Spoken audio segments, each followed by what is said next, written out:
Hi, I am Francisco Arriaga.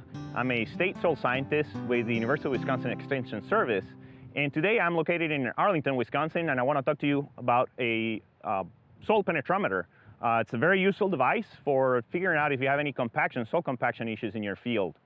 One that you see here on my left hand, it's a commercially available unit.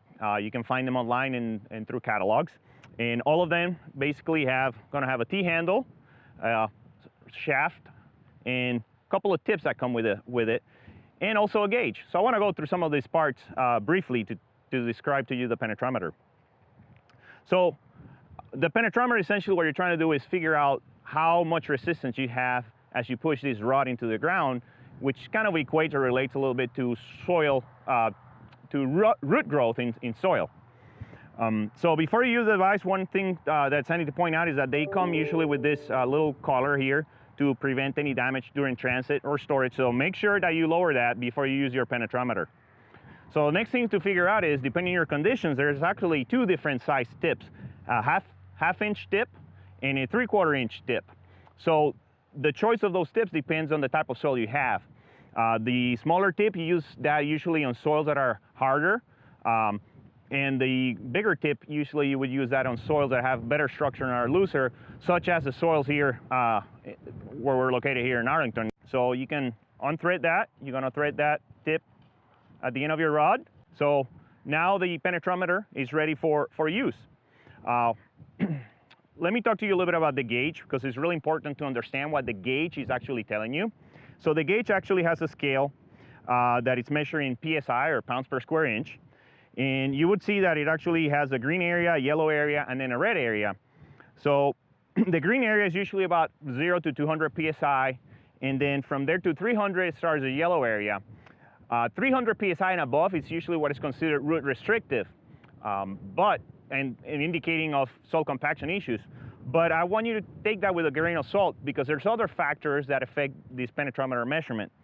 So if you ever dug a hole in dry ground, you know that digging a hole in the dry soil is really, really difficult. So moisture is actually a factor that will affect how hard or how much you have to push to get this rod in the ground. Another factor is clay content. And so there's no correction for soil moisture or clay content on the gauge. So there's things that we can do to kind of account for that. The one that I usually recommend is actually finding a fence row in an area near your field that has similar soil that you know has received very, very little traffic. It hasn't had any traffic. And you can actually test the penetrometer, look how that gauge, where it lands, and you can kind of make a comparison. So let's go and check out an area where we can check the conditions, loose conditions for soil, and then we can come back to this field and assess it. So now we're near a fence row where we know there hasn't been a lot of traffic, so we can test now the gauge and see what conditions we find and kind of get a calibration for our field. We're near our field. As we push it in, we want to look at that scale. We're paying attention to the outside scale because we're using the bigger tip. As you can see, very little resistance, so that means very good conditions for the soil.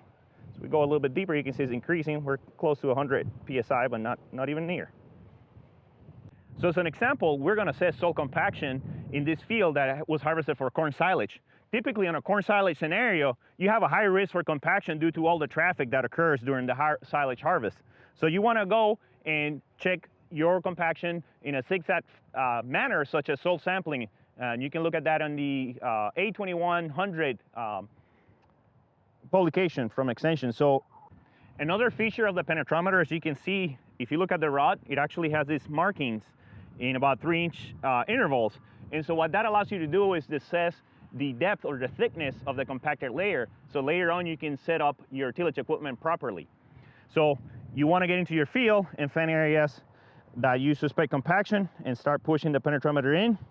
So as you're pushing the penetrometer into the ground, you want to keep track of that gauge. Recall that we have the larger tip, so we're looking at the outside scale. You can see it's getting close to 200, and I'm really putting a lot of weight on this. So this is actually definitely where I feel that there's compaction due to the traffic caused during silage harvest. And as I'm going in, you can tell that that soil is getting looser. So I go in, and the penetration resistance becomes less. So you can actually mark that with your finger, you can see that denser layer is contained to the upper foot of this soil. So it's very useful information for setting up your tillage equipment if you want to take care of this potential issue. For more information, please contact your local county extension agent or visit our website.